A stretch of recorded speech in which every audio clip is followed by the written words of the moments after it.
CV. Shanmugam இந்த மாதிரி நடிகைகளை கொச்சப்படுத்தி பேசினாரு. இதுல இருந்தே தெரிஞ்சுக்கலாம் அதிமுக பெண்களுக்கு எப்பேற்பட்ட மரியாதையை கொடுக்குது. இத்தனை ஆண்டு காலம் இந்த திட்டத்தை கொண்டு வரல, லாஸ்ட் மினிட்ல கொண்டு வரதுக்கான காரணம் என்ன? சிறுபான்மையினருக்கு ஆதரவா இருப்பவர் எப்படி பச்சை போய் சொல்றாரோன்றது தெரியல. உண்மையிலேயே ரஜினி அரசியல் வரதுக்கு திமுக தடுத்துச்சா? ஆதவ அர்ஜுனா ஜெட்டி போடாத வயசுல ரஜினி என்பவர் அரசியல்ல பீக்கா இருந்தவர். இன்னைக்கு தாவேக்கால ஆச்சரிய குறிகளா சுத்தின்னு இருக்கு பாருங்க. அவர்களுடைய அப்பாக்களிடம் சென்று கேட்க சொல்லுங்க, அது ரஜினி என்பவர் யாரு, ரஜினி எவ்வளவு பெரிய சம்பவம் பண்ணிருக்காருன்னு. தமிழ்நாட்டுல தொடர்ந்து 10 தேர்தல்களாக ஜெயித்து வந்த கட்சி ஒரு தேர்தலை கூட காணாத கட்சியை பார்த்து பயப்படுதுன்னா, சி.வி. சண்முகம் இந்த மாதிரி நடிகைகளை கொச்சப்படுத்தி பேசினாரு. இதற்கு கண்டனம் தெரிவிக்கிற விதமா நடிகர் சங்கம் இறங்கி வந்துருச்சு. நடிகர் விஷால் கூட இறங்கி தனிப்பட்ட விதத்துல கண்டனம் தெரிவிச்சார். ஆனா எடப்பாடி பழனிசாமி ஏன் ஒரு கண்டன அறிக்கை கொடுக்கல, அவங்கள கூப்பிட்டு ஏன் எச்சரிக்கவே இல்லை? இது எப்படி நீங்க பாக்குறீங்க? அதாவது நாங்க அதை எப்படி பாக்குறோம்னா, அவரை பொறுத்த வரைக்கும் அவருடைய தலைமையை தக்க வச்சுக்கிறோம். புரியுதுங்களா? எப்பெல்லாம் டெல்லிக்கு கூப்பிடுறாங்களோ அப்பெல்லாம் ஓடி போயிட்டு வர்றதுக்கு அவருக்கு டைம் கரெக்டா இருக்கிறதுனால இதெல்லாம் அவர் காதுல வாங்கிக்க மாட்டாரு. எப்படியோ தோத்து போறோன்றது உறுதி ஆயிடுச்சு, அவங்களுக்கு தெரிஞ்சிடுச்சு. அதுல யாரு என்ன வேணா பேசின்னு போட்டோம், ஏன் நமக்கு என்ன கவலை, ஜெயிக்க போறோன்றதுனால தானே அதெல்லாம் நம்ம ஃபேஸ் பண்ணணும், தோக்க தானே போறோம், அதனால நமக்கு என்னன்ற விதத்துல அவர் இருக்காரு. இதுல இருந்தே தெரிஞ்சுக்கலாம் அதிமுக பெண்களுக்கு எப்பேற்பட்ட மரியாதையை கொடுக்குது. இப்படி சொல்லும் போது ஒரு பச்சையா சொல்றாங்க, உங்களுடைய கனவை சொல்லுங்க சொல்லிட்டு முதலமைச்சர் இந்தியாவிலேயே இல்லாத ஒரு திட்டத்தை அறிமுகப்படுத்தியிருக்காரு. புதுமையா இந்தியாவிற்கே வழிகாட்டுகின்ற திட்டத்தை அவர் அறிமுகப்படுத்தியிருக்காரு. உங்களுடைய கனவை சொல்லுங்க, நாங்க நிறைவேற்றி வைக்கிறோம்னு. அப்படி இருக்கும்போது அப்துல் கலாம் கனவு காணுங்கள் சொன்னாரு.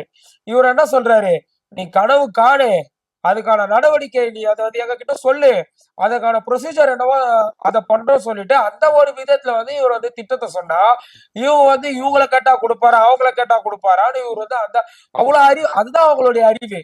ஆனா ஒரு விஷயத்த மட்டும் பொதுவா நம்ம கடந்து போயிட முடியாதுல்ல. ஏன்னா திமுக இத்தனை ஆண்டு காலம் இந்த திட்டத்தை கொண்டு வரல, லாஸ்ட் மினிட்ல கொண்டு வரதுக்கான காரணம் என்ன? உங்க கனவு சொல்ல திட்டம் காரணம் நீங்க ஆரம்பத்திலே கொண்டு வந்திருக்கலாம். அதாவது 5 வருடங்கள் ஒரு கட்சிக்கு மக்கள் வாக்களிச்சு தேர்ந்தெடுத்தாங்கன்னா 5 வருடங்கள் ஆட்சி இருக்கும். அந்த 5 வருடங்களாகவே நாங்கள் புது புது திட்டங்களை நிறைவேற்றி கொண்டுதான் வருகிறோம். புரியுதுங்களா? இது கேக்குறது இது எப்படின்னா இந்த பக்கம் அடிச்சா ஏன் இந்த பக்கம் தான் விழணுமா, இந்த பக்கம் விழக்கூடாதான்ற கேள்வி மாதிரி இது இருக்கு. புரியுதுங்களா? ஏன் எல்லாமே அறிவிக்கிற திட்டம் எல்லாம் ஏன் இந்த 4 வருஷமா கொண்டு வரலையா, இந்த 4 வருஷமா கொண்டு வரலன்னா, 4 வருஷமா திட்டங்கள் கொண்டு வந்துதான் இருக்கும். சரி, 4 வருஷத்துல எல்லாத்தையும் நிறைவேற்றிட்டு 1 வருஷம் சும்மா விட்டா சும்மா இருந்துருவாங்களா? அப்போ அது எங்க ஆட்சி இல்லைன்ற மாதிரி ஆயிருமா? அப்போ அது எங்க ஆட்சி தானே, அப்போ நாங்க திட்டங்களை கொண்டுதான் வருவோம். இல்ல 5 வருஷத்துக்கான திட்டங்களை ஒரே நாள்ல தான் அறிவிச்சுட்டு போயிட முடியுமா? ஒன்னொன்னா தானே அறிவிக்க முடியும். நாங்கள் தேர்தல் அறிக்கையில் கொடுக்காத ஒரு வாக்குறுதி காலை உணவு திட்டம், அதை நிறைவேற்றி காட்டணுமா இல்லையா? அதே மாதிரி தேர்தல் வாக்குறுதியில கொடுத்த திட்டம் மகளிர் விடியல் பயணம், அதை செஞ்சு காட்டணுமா இல்லையா? அப்படி இருக்கும் எத்தனை திட்டங்கள், அன்பு கரங்கள், அன்பு சோலையெல்லாம் நாங்க அறிவிக்கவே இல்லை வாக்குறுதியில, ஆனா அதெல்லாம் நீ நிறைவேற்றி காட்டியிருக்கோம். இந்த அதாவது தமிழ்நாட்டுல ஒருத்தர் அனாதை என்ற ஒரு அடைமொழியுடன் வாழக்கூடாது என்பதற்காக இந்த அரசு ஒவ்வொரு திட்டங்களையும் கொண்டு வந்து இருக்கு. அதெல்லாம் கொச்சைப்படுத்துற விதமா, அதெல்லாம் அவங்களுடைய வைத்தறிச்சல் தாங்க முடியாம அவங்களா அதை பேசிட்டு இருக்காங்க. சரி, ஓகே. இப்ப அடுத்தது நம்ம விஜய் பக்கம் வந்தோம்னா, இஃப்தார் நோன்பு நிகழ்ச்சியில ரொம்ப தெளிவா பேசியிருந்தாரு. மதசார்பற்ற கொள்கையில நாங்க உறுதியா இருக்கிறோம், அதனால நாங்க எந்த கட்சியோட கூட்டணி எல்லாம் ஒரு ரூமரை கலப்பி விடுறாங்க, நாங்க இவங்க கூட கூட்டணி வைக்கிறோம் அவங்க கூட கூட்டணி அப்படிலாம் சுத்தம் பொய் அப்படின்னு சொல்லியிருக்கிறாரு. உண்மையிலேயே பாஜக கூட கூட்டணி வைக்காம இருக்கிறாரா விஜய்? உங்க கருத்து என்ன? அதாவது நான் இதை ஆரம்ப காலகட்டத்துல இருந்து சொல்லு வரேன். இப்போ ஒரு கட்சியினுடைய ஸ்டேட்மெண்டா எதை எடுத்துப்பாங்கன்னா, அந்த கட்சியில அபிஷியலா இருக்கிறவங்க ஒரே மாதிரியா சொன்னாதான் அதை அந்த கட்சியினுடைய ஸ்டேட்மெண்டா எடுத்துக்க முடியும். நிர்மல் குமார் என்ன சொல்றாரு, நிர்மல் குமார் என்பவர் தாவேகானுடைய ஒரு முக்கிய நிர்வாகி. நிர்மல் குமார் என்ன சொல்றாரு, கூட்டணிக்கு நாங்க போல, எங்களை யாரையும் கூப்பிடலன்றாரு. ஆனா ஆதவ அர்ஜுனா என்ன சொல்றாரு, 70 சீட்டு தரேன்னாங்க, துணை முதலமைச்சர் தரேன்னாங்க, அதெல்லாம் எங்க தலைவர் வேணாம் சொல்லிட்டாரு. ஆனா அப்ப கூட்டணி கூப்பிட்டாங்கன்றத அவர் சொல்றாரு. இவர் என்ன சொல்றாருன்னா, மதசார்பற்ற நிலையில தான் நாங்க இருக்கோன்றாரு. மதசார்பற்ற நிலையில இருக்கிறோம் சொல்லிட்டு ஒரு மசூதியில ஒரு நோன்பு திறக்கிற நிகழ்ச்சியில இருந்து விஜய் சொல்றாருல்ல, ம், அதே கட்சியில முதல் மாநாடு நடத்தும் போது விக்கிரவாண்டியில மேடையில ஒரு முஸ்லிம் பெண் இருந்தாங்களே, அவங்க எங்க போனாங்க? ம், எங்க போனாங்க? ஆள காணோம். அதான் மதசார்பு சும்மாவே ஆள காணாம போயிருவாங்களா? இல்ல சும்மா வந்து விலகிட்டு போயிருவாங்களா? ம், ஒரு வேலிட் ரீசனோட தானே விலகிட்டு போவாங்க. அப்படி இருக்கும்போது அது ஒரு மதசார்பற்ற கட்சியா? 1. ம். 2வது இஸ்லாமியர்களுக்கு பிரச்சனை என்று ஒன்று வரும்போது, இப்ப எடுத்துக்கோங்க என்ஆர்சியோ அந்த குடியுரிமை திருத்தச் சட்டம் கொண்டு வரும்போது, தாவேகாவினுடைய நிலைப்பாடு என்ன அதுல? ம். அதாவது அவங்களுடைய அபிஷியல் அவங்களுடைய இதுல என்ன வருதுன்னா வந்து சர்க்குலர்ல என்ன வருதுன்னா, மாநில அரசு உள்ள விட்டுறக்கூடாது தான் சொல்றாரே தவிர, கொண்டு வர ஒன்றிய அரசை அவர் எதிர்க்கல. ம். கொண்டு வர ஒன்றிய அரசு யாரு? பாஜக. சிறுபான்மையர்களுக்கு எதிராக இருக்கின்ற ஒன்றிய அரசு.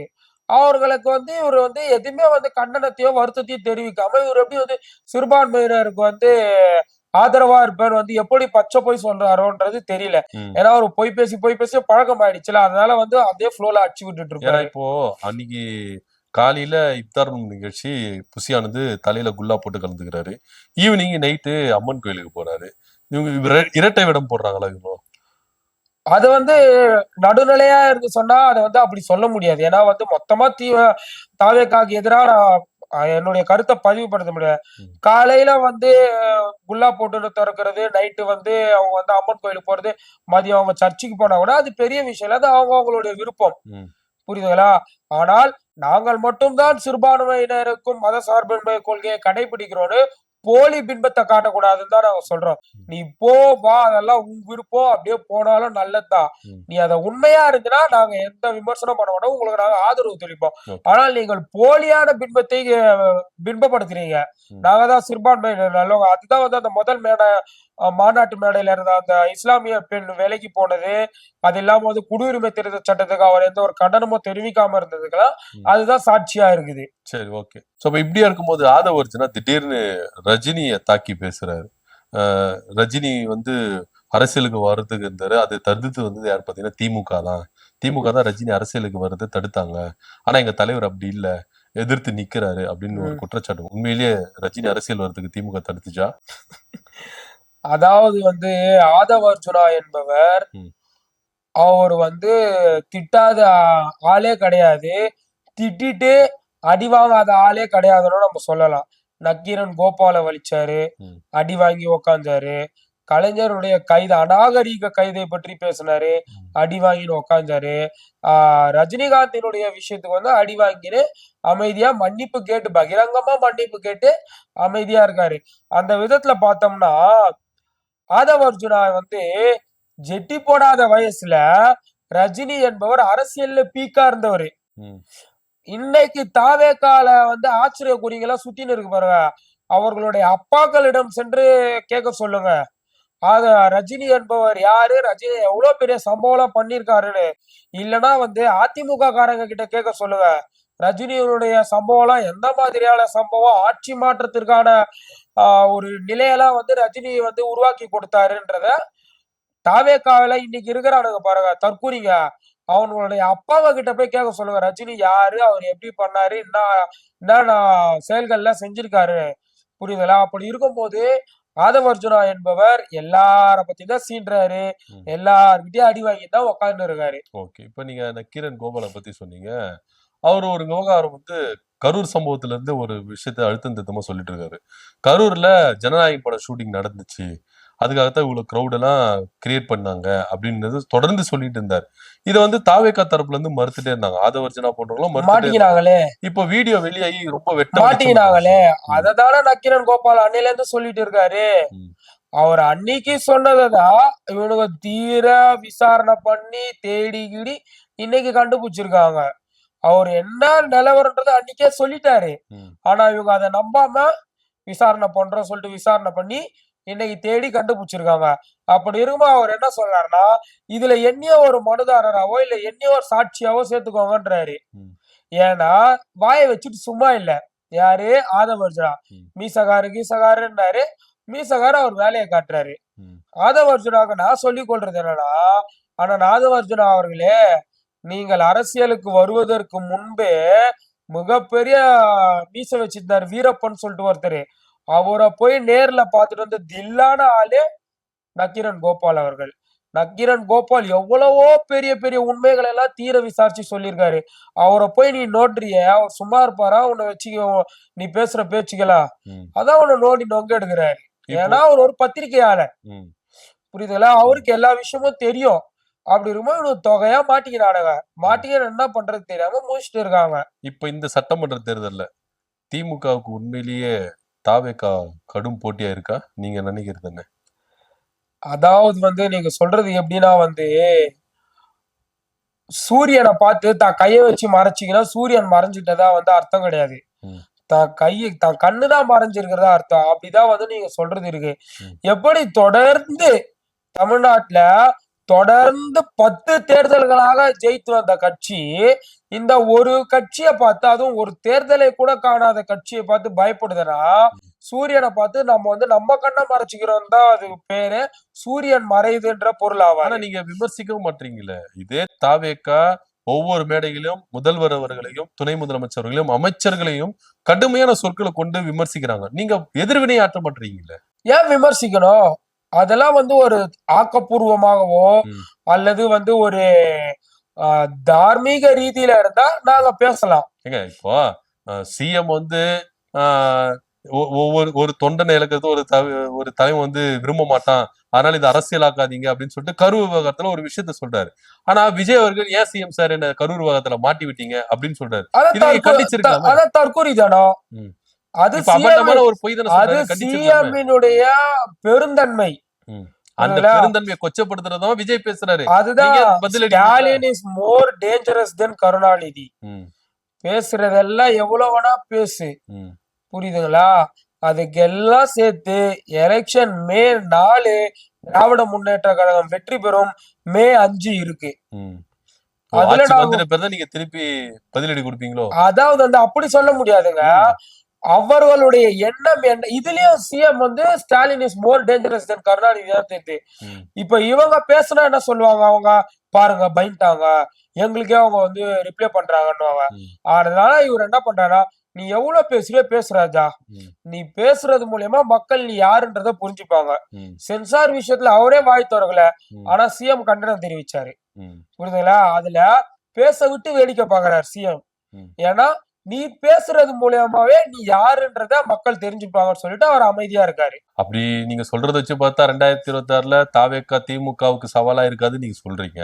ஆனா லயோலா மாணவர்கள் கருத்து கணிப்புல தாவேகா முன்னிலை பெறும் அப்படின்ற ஒரு கருத்து கணிப்பு வந்திருக்கு. அதாவது தாவேகா முன்னிலை பெறும்ன்ற கருத்து கணிப்பு அவங்க எப்படி எடுத்திருக்காங்கன்னா, இல்ல அந்த கட்சிக்கு சாதகமா அந்த கட்சிக்கு வாக்களித்து அதான் அந்த கட்சியை சொன்னவங்க எல்லாம் என்ன மனநிலைமையில இருக்காங்கன்னா, தேர்தல்னு போனா ஓட்டு பெட்டில 2 போட்டோ தான் இருக்கும். ஒண்ணு டிஎம்கே இல்ல டிவிகேன்றதா இருக்கும். அதுல நம்ம டிவிகேல குத்திட்டு வருவோம். அந்த மனநிலையில தான் இருக்காங்க. ஆனா அது கள நிலவரம் கிடையாது. மொத்தம் 234 தொகுதி இருக்குது. 234 தொகுதியில ஒவ்வொரு கட்சி ஆளை நிறுத்துவாங்க. அதுல 118 இடத்தை யாரு பெரும்பான்மையா பிடிக்கிறாங்களோ அவங்கதான் ஆட்சி அமைப்பாங்கன்றது அப்படி சொன்னவங்களுக்கு தெரியாது. புரியுதுங்களா? அதனால டிவிகேன்னு சொல்லிட்டு போறாங்க. டிவிகேல விஜய் மட்டும் 234 தொகுதியில நிக்க முடியாது. புரியுதுங்களா? அதனால அவங்க சொல்றதுல என்ன, இப்போ திமுக கேட்டீங்களா, நீங்க இவருக்கு வாக்களிப்பீங்களா இவங்களுக்கு வாக்களிப்பீங்களா? திமுக வாக்களிப்போம் சொல்லிட்டு அங்க இருக்கின்ற கரண்ட் எம்எல்ஏவோ இல்ல அடுத்து யாருக்கு வாய்ப்பு அதிகமா இருக்குதுன்னு தெரியுதோ அவங்க பேரை சொல்லுவாங்க. இங்க அப்படி சொல்ல மாட்டாங்க.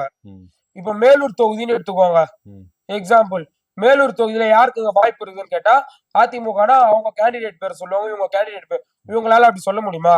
என்ன சொல்லுவாங்க? விஜய்ன்னுவாங்க. அதே கோயம்புத்தூர் போங்க, கோயம்புத்தூர்ல விஜய்ன்னுவாங்க. அந்த மாதிரி எல்லா இடத்துலயும் எல்லாம் அவர் சொன்னாரு 234 தொகுதியில விஜய் நிக்கிறான் அப்படின்னு சொன்னாரு.